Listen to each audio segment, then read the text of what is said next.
Since there is no proper video on the entirety of YouTube showing how to properly remove the front timing cover on a KA24DE and the Nissan 240SX, not the truck. The truck is slightly different. This is the 240. You get the top cover off there just by the bolts. Make sure you get the ones that are on the side here. That's easy.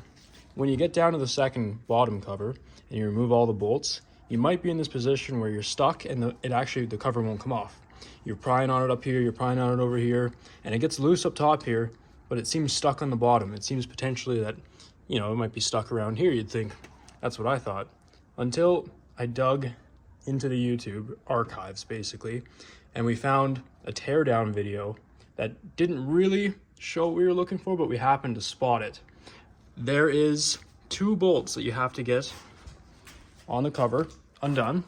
These are the 2 bolts. Out of everything that you see here, we undid everything and we're prying on the back sides. It wasn't coming off, and we didn't know that there are these 2 bolts here that are inside the oil pan right there, and that is the oil pickup, and that's what we're stuck on.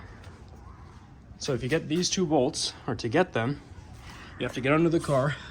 It's a mess here, oil, and you have to take off the oil pan, drop it slightly, then you can access the 2 bolts. But to also do that, you gotta remove, there's a couple shields, really hard to show, but they're back there on the bell housing of the transmission to get the rear bolts undone.